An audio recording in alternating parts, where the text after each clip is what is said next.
Eto Nikola Jokic mga boss, no problem yan para dito sa Denver Nuggets. Etong si Russell Westbrook nag-rock-a-bye baby. Ito nga kontra sa Los Angeles Clippers. Grabe si Brody mga boss, no, naisahan pa. Dito nga si Ivica Zubac, nagkaroon pa si Brody ng isang putback dunk. Di lang yan mga boss, eto Cleveland Cavaliers binasag ang win streak dito nga ng OKC Thunder.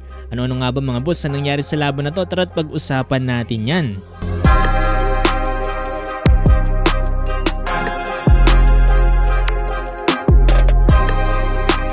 Ito na nga mga boss yung sinasabi natin na back-to-back game dito nga ng Denver Nuggets. Ngayon mga boss, sa pagkakataon na to ay kontra naman dito sa Los Angeles Clippers. Susubukan nga bumawi ngayon dito nga ng Denver Nuggets matapos nga silang matalo ng Boston Celtics kahapon. Ito mga boss, mukhang hindi nga tayo binigo dyan. Dito nga ni Brody, Russell Westbrook, talagang nagpakita sila dito ng napakagandang team effort para nga pahirapan dito ang Los Angeles Clippers at talunin pa ito sa final score ng 126-103.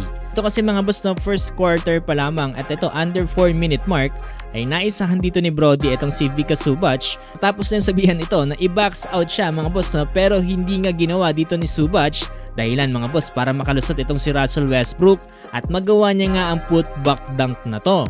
Sabi mga boss dito sa first quarter tuloy ay na-hype na kaagad itong si Brody. Itong malupit dito mga boss no, kahit nagmimintes ang mga tira dito ni Brody sa outside shooting, talagang nagagawa niya pa rin ng paraan mga boss no, para gamitin naman ang kanyang athleticism, gawin mga boss ang one-handed slam na to. Kaso nga lang mga boss no, nagmintes po tong dunk na to, sayang. Alas makailang beses din mga boss no, nakakalusot itong si Brody dito sa depensa ng Los Angeles Clippers. Eto pa malupit mga boss no, during third quarter under 5-minute mark, eto Russell Westbrook versus Norman Powell. Eto pinosehan mga boss dito nga ni Brody, abay tira sa ilalim mga boss na nag-rock-a-bye baby tuloy dito si Russell Westbrook Brody. Ito nga pala sa game na to mga boss, nanguna dito si Jamal Murray para sa Nuggets na kung saan nakapagtala ng 21 points. Samantalang itong si Brody mga boss no, 19 points, 6 rebounds with 8 assists. Eto rin mga boss ang ikalawang araw na wala si Nikola Jokic, pero dito sa pagkakataon na to mga boss na panalo ang Denver Nuggets. Bumabalik talaga sa pagkabata itong si Russell Westbrook. Ilang nga ba parang mas lalo pa lumalakas every game dito para sa koponan ng Denver Nuggets. So hopefully mga boss na magpatuloy ito para kay Westbrook. Taksiyan din natin ngayong araw mga boss ang mala NBA Finals na laban dito nga ng OKC Thunder kontra nga dito sa Cleveland Cavaliers. Dito nga sa naging laban na to mga boss na nagawang mabasag dito ng Cleveland ang 15 win streak dito nga ng OKC Thunder. Kung saan tinalo nila sa final score na 129-122. Ito ngayon nanguna si Jarrett Allen na mayroong 25 points na sinusundan ni Evan Mobley with 21 points.